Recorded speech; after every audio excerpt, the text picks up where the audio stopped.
All right, this is another episode of Masters of Podcasting. I'm finally back in town. We're going to talk about episode 6, Blackbird. My name is Melissa. I'm Conley. And this episode was it was marked by 3 big kisses. Well, and really, there's so much to say, honestly, about the semiotics of the kisses and the different, ways in which they could be interpreted for the different storylines. But I want to start off with, because we were just talking about Betty and Helen, because really that's the kiss which gets, I think, the most dissected in the episode. Gene isn't even aware that it happens until he and Al are sitting in the car shooting the shit, and he's trying to explain to Al, Betty hates Helen, blah, blah, blah. And it kind of made me wonder, Gene sort of took that when he and Betty had their blow-up just before their party started. He was very mad, but his anger was focused primarily on the fact that he's realized that his wife doesn't love him the way he thought she did. And the whole relationship is founded on lies upon lies and lies by omission. He's guilty of a little bit of deception there too. But I thought it was interesting that Gene didn't seem to be particularly perturbed by the fact that Betty loves Helen. And thinking about it now, it almost makes me wonder if he doesn't totally understand the implications. Like, if he thinks maybe there's still some semblance that it's not a romantic love, it's a platonic love that kind of fills up the whole of Betty's experience or existence. I don't know. Did that strike you as really strange that this man of the 1950s isn't really focusing on or angry about the fact that he's just found out that his wife is a lesbian or bisexual?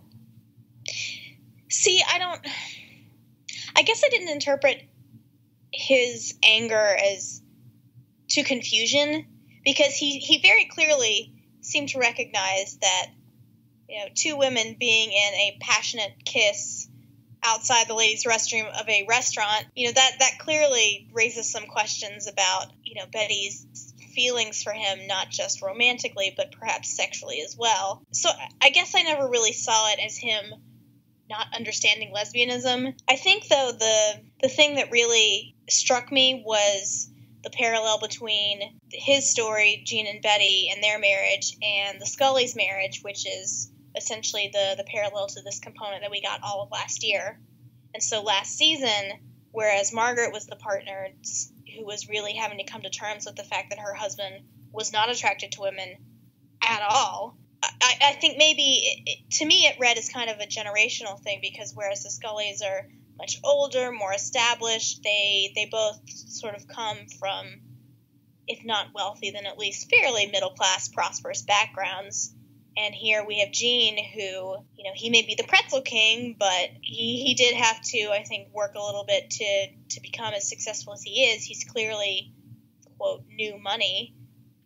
Maybe he came from a different background, and not only that, he's younger, so maybe he just has a slightly different view. That was what I attributed it to more than anything. That, or the fact that because he recognizes that she has a past working in sex work, that, maybe her proclivities and her personal life are going to be a little bit different from what he would recognize as the norm.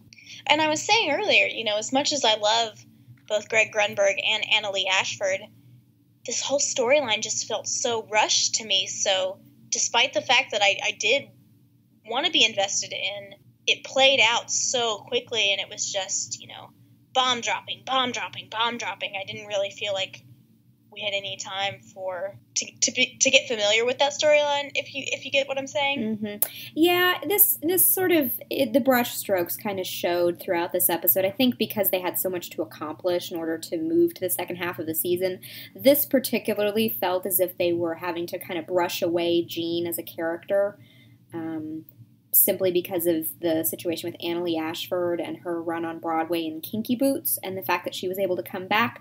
If there is going to be a season 3, there has been talk about the fact that they want Annalee Ashford and Sarah Silverman to come back.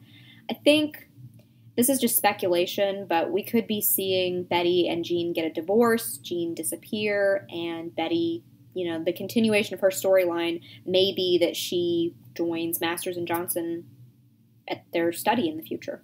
And see, I would love to see that, but there's so much happening in this episode. I think really the cracks show in this storyline the most because we don't know Helen at all as a character, so she just sort of swoops in and is introduced as the love of Betty's life, and it's supposed to be this big, not decision, but I think slow pull back to her. Mm-hmm. And it doesn't land, I think, in the way that it should have landed if it was going to be kind of the linchpin of these last couple of episodes.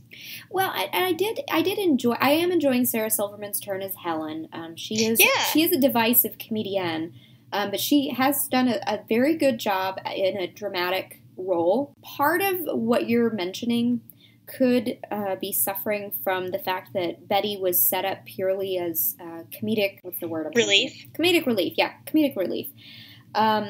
Even up until, like, her discussion with Rose, and even when she was talking about, blinding her mother with a stiletto shoe, it was still pretty funny. But here, a lot of that comedy has been sucked out of her, and it feels like it leaves her less than, I don't know, it's difficult to make that, to have a character slowly reveal that in a way that's really effective, and I think she works better as a funny person. Yeah, and I could even see if they had written that and twisted it in a way that still gave her that humor. Mm-hmm. Like, if they had made her more funny bitter instead of just funny angry, I feel like it maybe would have worked a little better, but especially when she goes off on Al and Helen, it was kind of stuff like that maybe generally had people saying, oh, this has gotten too dramatic, this is whatever. I don't agree that it's turned into some sort of soap opera solely because of this storyline. Yeah. But I think the cracks do show in this particular dynamic. Yeah. Really, with no fault of the actors, it's just that they haven't had enough time to make it matter to us the way that Lillian does or the way that Bill and Jenny do. Yeah, and it's hard to keep Betty connected to Bill and Jenny when the study isn't really going on, because we had, like you said, a very similar kind of adjacent storyline with the Scullys last season, but that was a very personal relationship for Bill. So that made more sense as a whole, whereas this feels disconnected and removed. Well, and not only that, obviously Barton and Bill had a very close relationship, a very filial one. His oversight and then his lack of oversight was what turned the wheels in motion as far as Bill being fired from the university by the chancellor. So that made sense just because it was kind of its own little bubble within a bubble of the university and of Bill's ambitions and intentions for his research. And so, like you said, this exists on the periphery, and I don't think they really found a way to integrate it in. Hopefully we will continue to see more Betty, because I would like to see how this storyline plays out, and I would like to keep her around, because they do need to, this is the kind of show where they kind of need to keep the cast, they need to have somebody in the cast, they need to have somebody familiar and recognizable. Before we move on, Mm-hmm. There was a point that we were talking about earlier about the actual filming of the sex scene between Betty and Helen, and I think you made a really good point there. Oh, it struck me as interesting in season 1 when they were doing the study in the brothel and they had the male prostitutes come by. The two young men engaged in sex in front of Bill to show him how that worked between two men, and it cut away very conveniently. And with this, we get our first sex scene between two lesbians. And they're both dressed and underneath the covers. And I thought that was an interesting choice. And I feel like for a show that wants to be all about sex, we get a lot of Bill and Jenny naked and being very open and honest with each other. And that's an obvious stylistic choice because of how much they reveal themselves to each other, both emotionally, physically, things like that. With two partners who are as passionate about each other as Betty and Helen are, I thought that was kind of surprising. It's possible that it was just a quickie. Helen said she had to get back to work, but they were both wearing clothing. It seemed like an odd choice. And I think, too, given the fact that we have seen other similar sexual scenes this season, like we saw, last episode, Bill going down on Jenny. Mm-hmm. Granted, the way they filmed that, it was from a distance, and so it was more suggestive rather than, I don't even know. It was more suggestive, plus the distance really highlighted the fact that it was a power play. Ginny was dressed because she was in control. Bill was completely naked and, bare ass hanging out, and that was meant to very much put on display his vulnerabilities. There's no such thematic symbolism here. Right. So, I mean, I think there would have been a way to do that without, making it into something completely X-rated. I think, I mentioned that I was wondering whether this was maybe a creative decision, if this was something they didn't really give a lot of thought to, or if it was something maybe mandated a little more by network and just sort of standards and practices and that kind of thing. That's not to say that we didn't like this episode, though. I did like this episode a lot. I think it had a few places where it could have been clearer, or at least it could have, maybe not quite so much happening all at once would have been better. I think that was my complaint as well. It was just so much packed into a single episode, and then some of the links were very disjointed, and so it was like you would go from one point, all of these different pieces that were interesting on their own, but put together in an hour-long episode just felt so rushed. It really felt like a lot of this stuff should have been handled at different points throughout the season.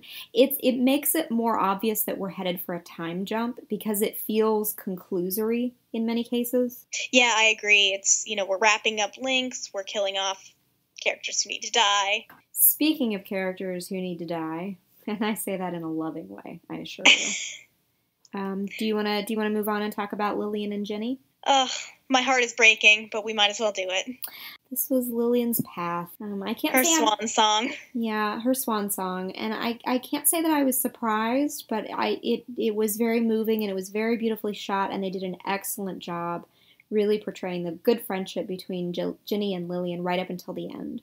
And I think too, especially in a show like this, where it could have easily gone the route of last season, where it was just Ginny bouncing around between, relationships and partners and not having any female friends. I think a lot of times when you have a basic cable show, a lot of the female characters get very isolated within their own storylines. Libby. So it tends to break down the female characters into stocks and not really stereotypes. I think a lot of the women in basic cable shows like this are fleshed out and given incentive and independence and that kind of thing, but at the same time, a lot of the storylines will still revolve around romances or, unhappiness or family and sort of from those type of wells. So, it could have gone any of those ways, but instead it chose to show the end of this really beautiful friendship between Virginia and Lillian, especially in the context of Lillian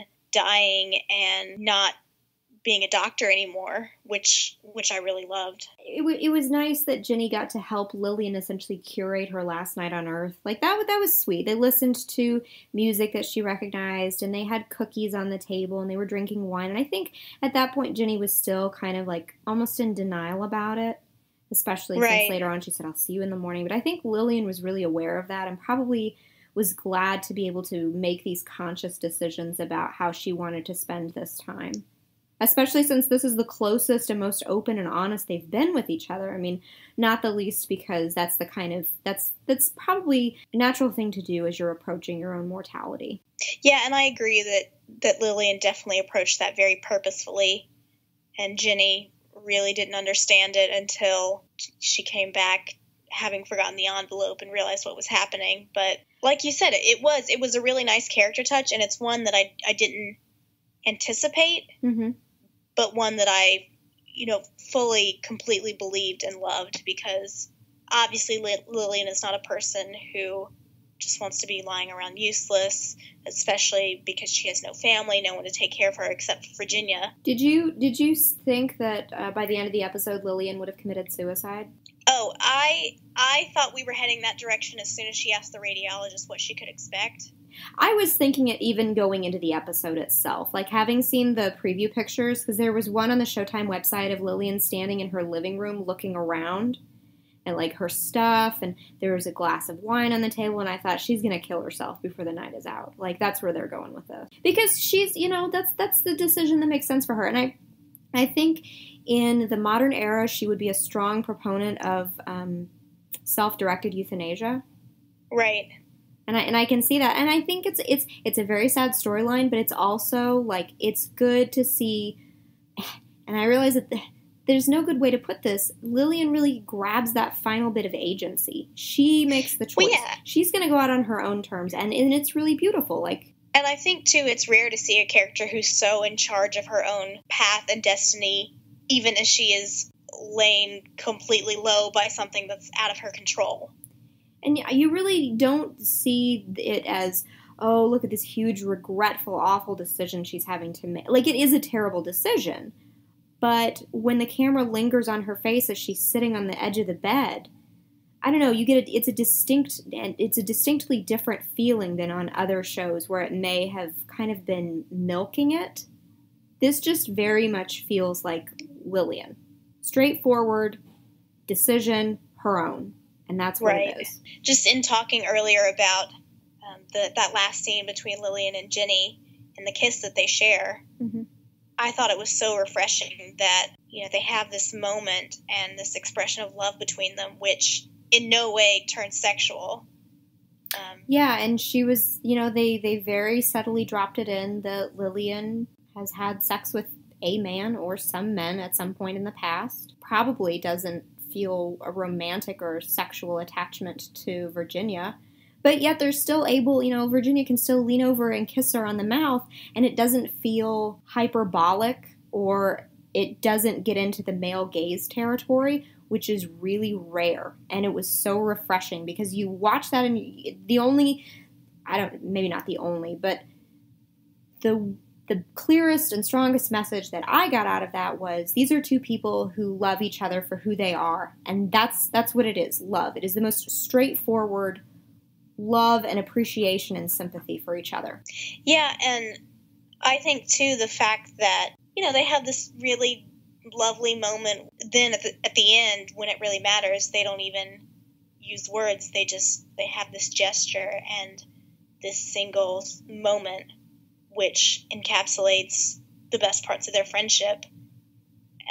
I just thought that was beautiful. Yeah, and I think that aspect, not to get suddenly logical and unemotional, but that gesture that Ginny makes, writing on her kids' foreheads, writing on Lillian, and kind of the way that she touches her, is something that I think that comes out of the biography.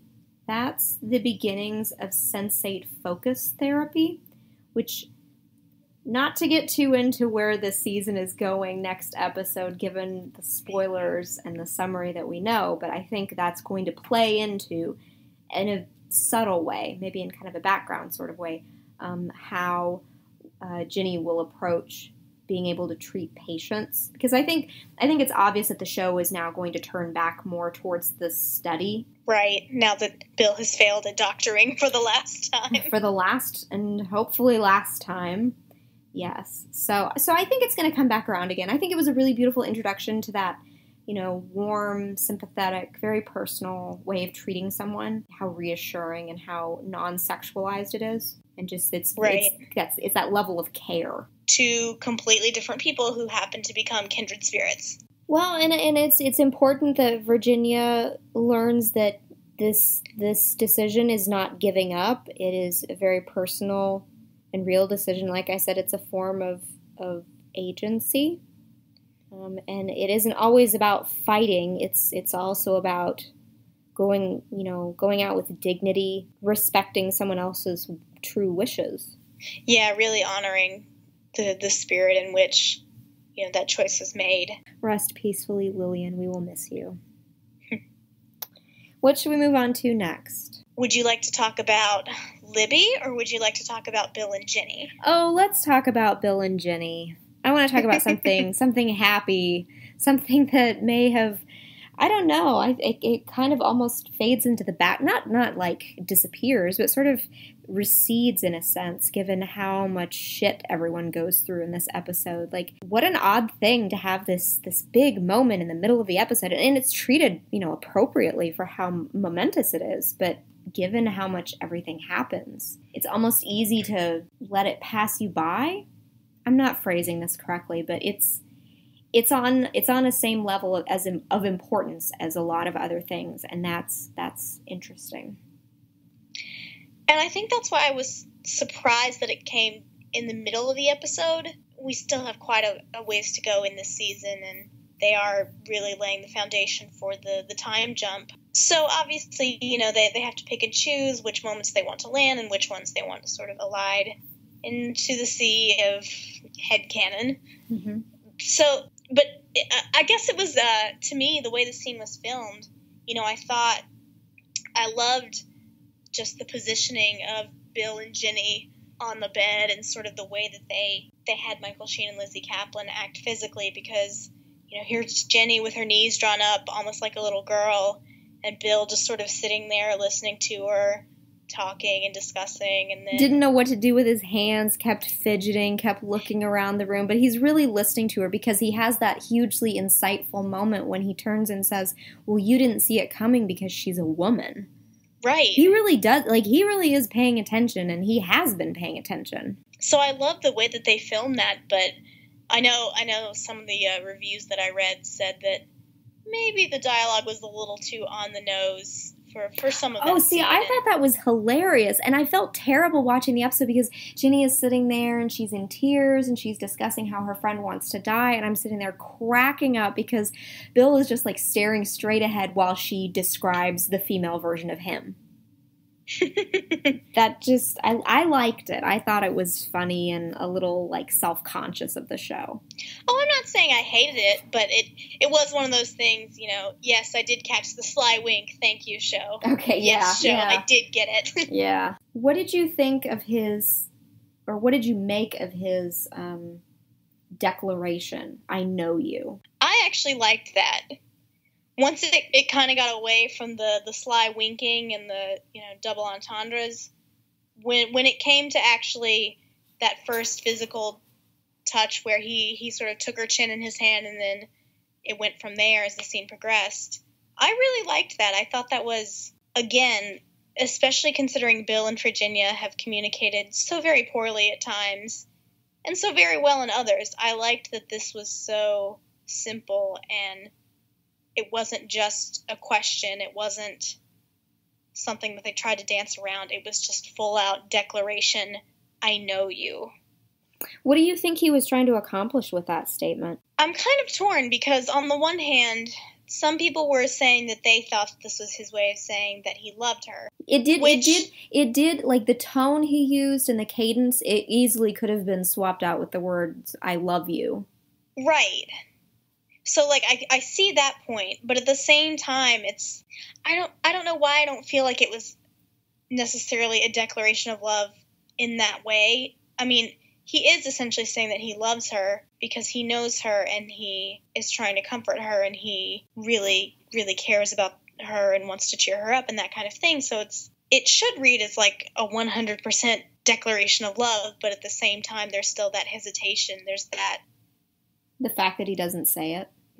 There's the fact that he doesn't say it, and there's that reticence, even though clearly they both have those feelings. Yeah, clearly. Well, and I kind of read it to be Jenny is despairing because she's failed as a friend. She's failed to convince Lillian to fight hard enough. And right. After Lillian is gone, no one in the world is going to know her as well as Lillian does. And I think this is Bill stepping up and saying, not only am I the other version of Lillian that's out there, but I think he's sort of asserting that he too has made his way around the wall, and he's kind of feeling it out and testing it. Like at the beginning of the episode, they had that incredible sex scene, and she, you know, they're teasing each other emotionally, physically. She's, you know, joking with him. She doesn't rebuke him. Instead she says, "Oh, you know, we don't kiss." You know, it's playful. But right. Here they both seem to recognize that this is the point that their lives have brought them to, and now this is going to happen. And it's very pointed blocking. She looks right at his mouth, and it's almost like a neon sign goes up over her head. Do it now. Now is the moment. And he leans forward and kisses her, and she kind of pulls back after the appropriate amount of time, like it's not awkward, and she opens her eyes and looks at him reaches up and kisses him back. Like, it's very equal, measured, considered. It's both directions. It's the right outcome. Right. It doesn't feel more one-sided. Right. Or inappropriate. Bill than it does for her, even if she is crying. Which is unusual given how emotionally upset she is. So I really think it's kind of circling back around to that idea of it's I know you, but it's also I love you and I also like you and we are friends and you will have a job with me. I think it's a universe of affirmations contained within that one statement. Well, and I think, too, the fact that it's physical reassurance, it is important because obviously Bill, not real great on the physical reassurance front to begin with. Oh, his arm around her and the way he had his hand position was just, that was very funny. So the fact that, it was so declarative and really was so natural, even given the fact that this moment kind of lingered, obviously I think that's very important, and I think that's very telling of where their relationship is, at least at this, even though they're still actively trying to deny everything. One thing, I guess we can go back and talk about the scene at the very opening of the episode, and we can talk more about, well, actually, we've talked about Ginny and Lillian, so I guess I can mention how I saw this. I perceived the sex scene to be not only Bill using George's instructions or tips, whatever you want to call them, from season 1 about driving Ginny insane between the sheets. It was also, I got the feeling that we were witnessing the first 3/4 of the human sexual response cycle. From the absolute moment of beginning to just getting into, I don't know, maybe climax, I don't know. But that amount of time was absurdly short. Like, they are running on all cylinders, and they have achieved a new level of efficiency with this, which is pretty astounding. Well done, two people. Well done. Well done, fuckers. Not only that, it was also, there was symmetry throughout these two scenes, and that this calls back around to the way Bill and Ginny are talking about Lillian, and also the way Lillian and Ginny talk about Bill, and Lillian asserts, well, he loves you. Not just that, but there was symmetry in the way that opening scene concluded with the phrase, don't move, and then Lillian on the table, don't move. But then also at the end of the episode, when Lillian is having a hard time breathing because she's taken the sleeping pills, and Bill is out on the sidewalk hyperventilating and having a panic attack because he's found out that Ginny has been seeing other men on the side without telling him. So there is that element of parallels, even more so. And that's an obvious point, but it really does call back around to who is going to step into who else's shoes and who is going to walk away or feel like they need to retreat from other people. Well, it's parallels and death metaphors, really, if we take Dr. Hendrix's statement to heart.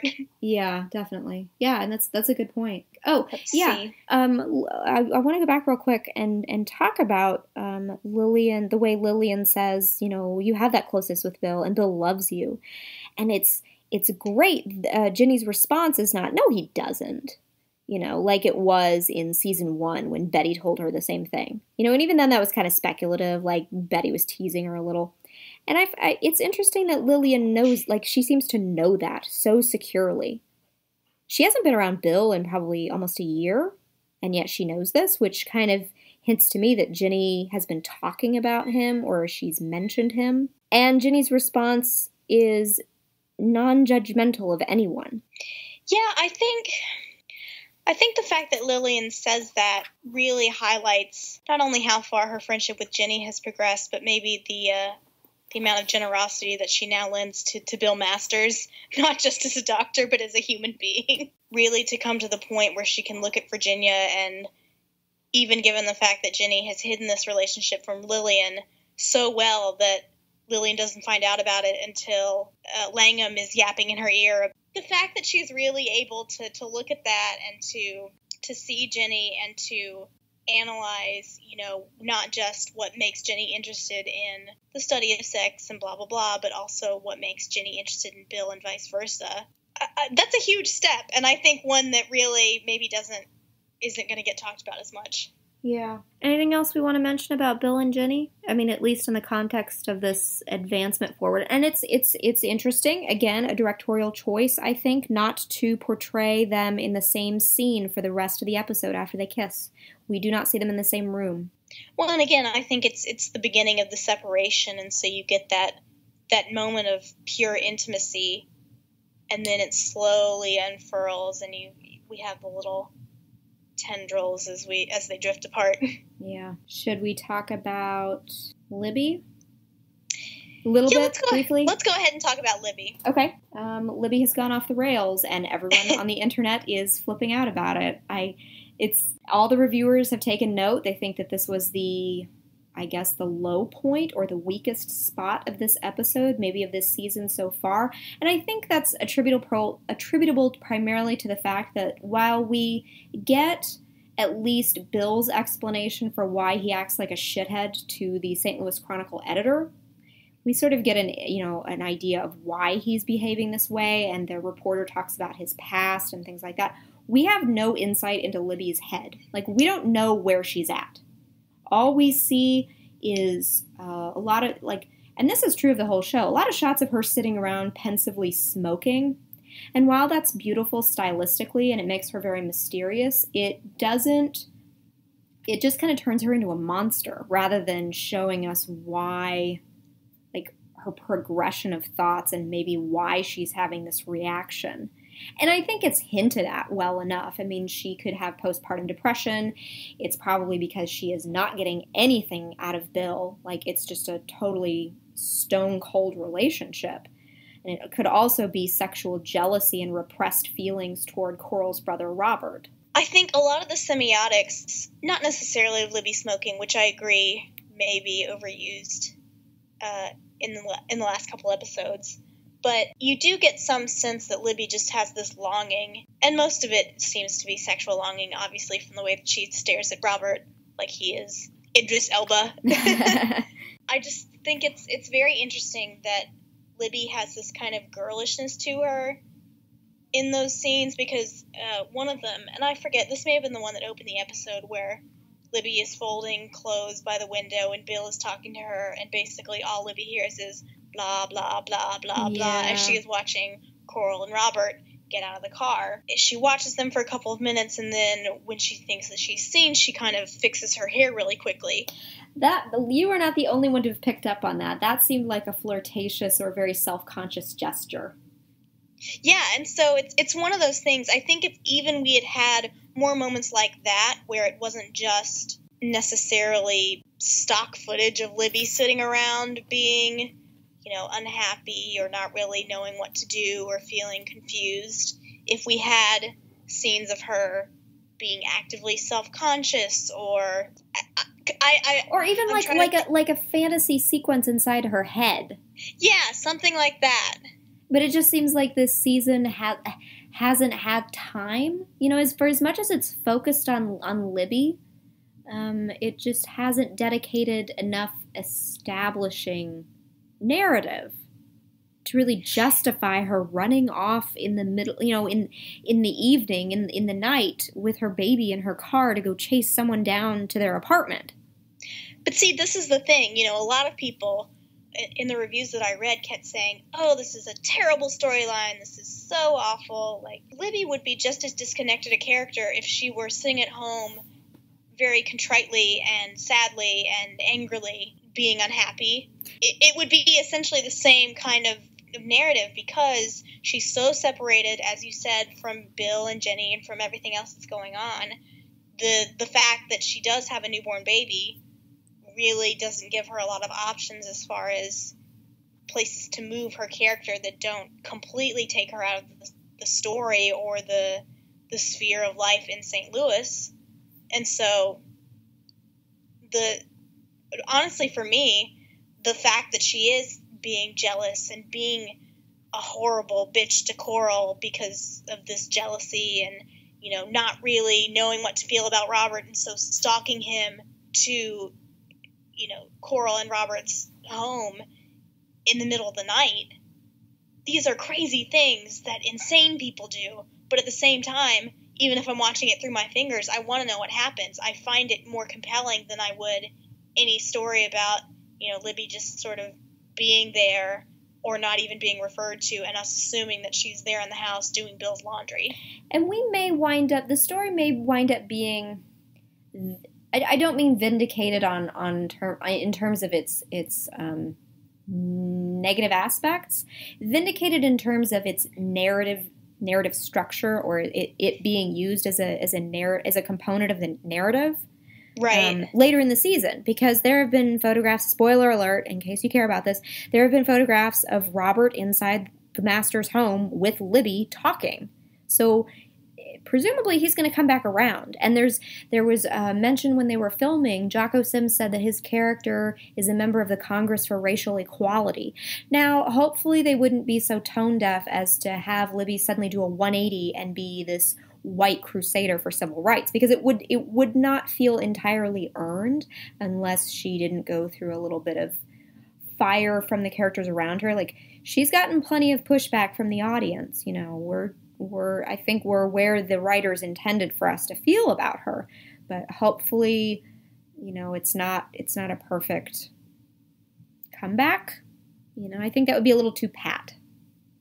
Yeah, I agree. And I definitely think too that as horrifically unpleasant as the blatant racism has been in this storyline, I think it's necessary to the story. And also, I think it goes to a place that we don't see a lot in really any TV shows. We don't like to think that we can have nice characters, suburban housewives who can be terribly, terribly racist. And this may be the first extended encounter that Libby has had with African Americans. She did have her dancing lessons with Walter last season, but when it kind of came down to defending him against the doctor who called him her boy, she just kind of said, well, he's the handyman. And it was obvious that she was going to say he's my friend, but I don't know. Chickened out. It's not like we were being directly set up for such a shocking reveal, I guess, of her inner nature. But it's not like she's been a squeaky clean champion all this time. I mean, she's not perfect. And I think it would have come off as disingenuous for them to try and make Libby this crusader for black civil rights when she's here she is sitting in her beautiful suburban house. She's so sheltered. There's no way that would have been realistic. Right. And the fact that she has no control over her life, she knows her husband is up to something. And the fact that her husband, given how little praise he gives out to anyone, the fact that he essentially, for Bill, idolizes Coral because of how good she is with the baby, completely invalidates any control or any skill Libby might have been able to show off in her life. Right, because, and we were talking about this earlier, Libby had this beautiful picture of motherhood, and she was just having the baby was going to bring Bill back to her side, and they were going to forge this new bond, and she was going to be so adept and so fantastic at handling her own child. And all of a sudden, it's all blown up in her face. Bill is not only not at her side, but more distant than ever. The nanny that she hired to help her has become amazing with the baby, to the point where even when bad things happen, Libby has to blame it on someone other than herself because she's the only one who supposedly is showing the stress. And I think that's a realistic progression from that very Madonna maternal image we got of her in episode 12 of last season. Right. Some people objected to that, I noticed. She looks so happy, and now all of a sudden everything's gone to shit. Well, that's human. That's real life. Like, you go from bonding with this new life that it's full of possibility, to the reality of having to change diapers and having late nights and all this stuff. That is reality. Babies poop. That's true. More than most people. So yeah. Yeah, I do have a few objections and concerns about it, but I think ultimately it is, I can see the logic behind what they've done, and I am willing to reserve final judgment until we get to the back half of the season. And before we leave Libby, I really want to talk about Coral, because I know we were talking earlier about the story that she gives to Libby, which is that Robert is not her brother, but her lover, and that they're unmarried. And, obviously she does this after being so horribly mistreated that she feels this is the only kind of way that she can get revenge, is by finding Libby's Achilles heel and just poking it. From a lot of the reviews that I was reading, people were angry and they were upset, and they just didn't think the storyline made sense. And it just, to me, thinking on Coral's circumstances, here she is. She's a very young girl. She is still living with Robert, her brother, and may even have even younger siblings to support. Obviously doesn't have a lot in the way of maybe higher job prospects, or she would not be working for Libby. She's using the excellent skill set she has and, raised up and taking care of her own siblings and applied it to becoming a live-in nanny. But ostensibly, she still needs this money. She still needs this income. And so as terribly as Libby has been treating her, she can't quit. So it did make sense to me that, that she would just not become disillusioned, but refuse to be basically the specter onto which Libby dumps all of her problems. Mm-hmm. Yeah. Shall we move on? Sure. I think Dr. Hendricks made some very good points, and I think he had an excellent argument to make in denying them the ability to experiment on his black staff. I'm in a class this semester that focuses on evaluation methods of research studies. And we have actually been reading about the Belmont report and the Nuremberg trials, and especially the Tuskegee syphilis study, which it wasn't revealed until the 1970s, but it was actively going on at the point of this story. So it's all very relevant and all very true. But I did think he was very compassionate in the way that he ultimately, I don't know if Bill was fired or if he was, it was kind of a mutual decoupling in a sense. It was like a professional decoupling. Conscious uncoupling. Yeah, there you go. It was interesting to me because I wondered, if perhaps Dr. Hendricks had gotten a call from the same reporter saying, do you know what this crazy white doctor came in and did?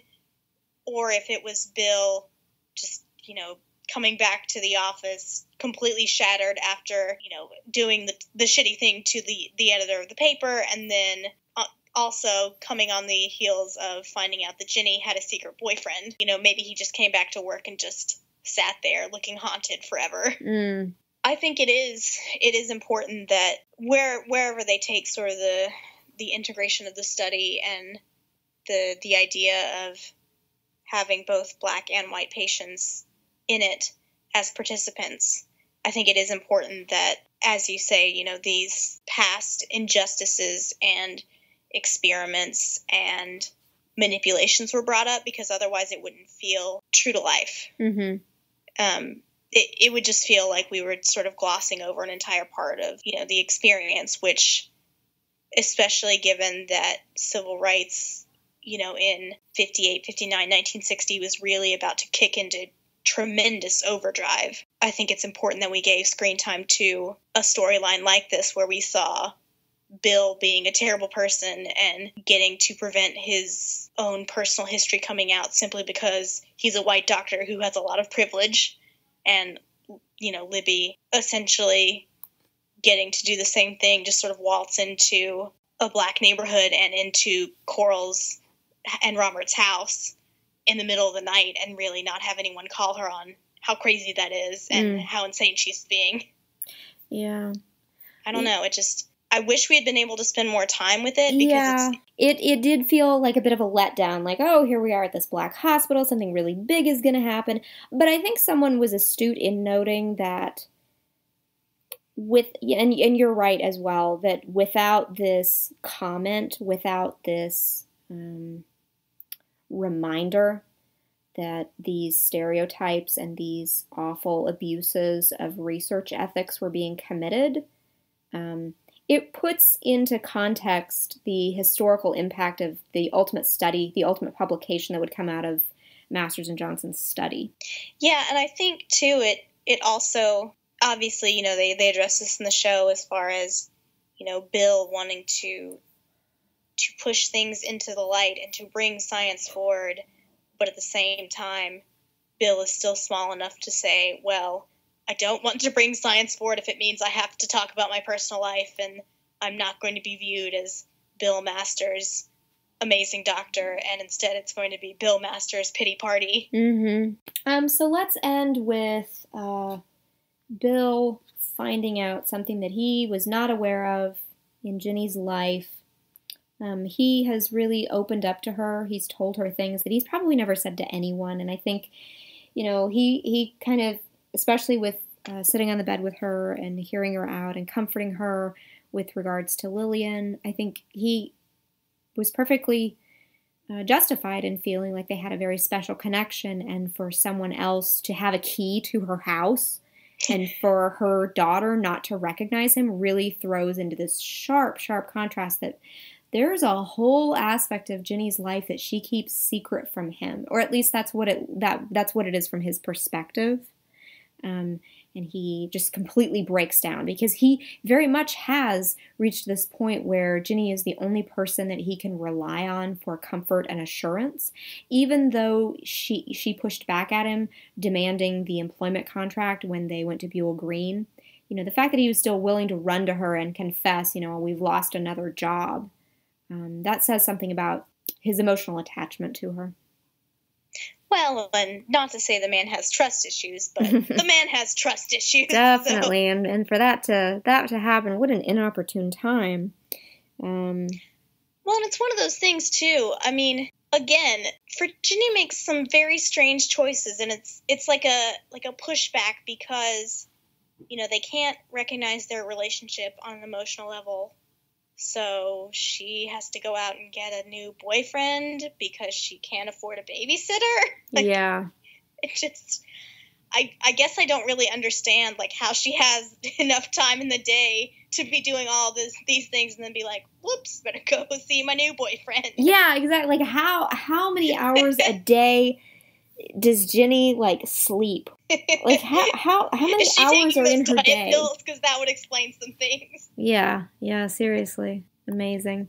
So we will see the eventual fallout from that, and it looks like Bill has gone back to Libby and the realities of his life.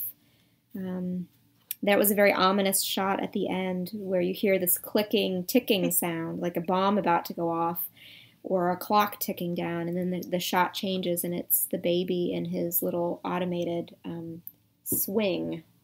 And how odd it is to think of Libby just sitting there on the bed staring off into middle space while the baby is in the next room over. She could be playing with the baby, she could be doing something with the baby. I mean, maybe she was trying to get him to sleep, but she was just sitting there staring, and then all of a sudden Bill walked into the room. Their lives have become irrepressibly creepy. Yeah, that. I think, too, what's funny about it is that, Bill, you said earlier, he feels like he's cut out of this one part of Ginny's life, which is, her home and her children.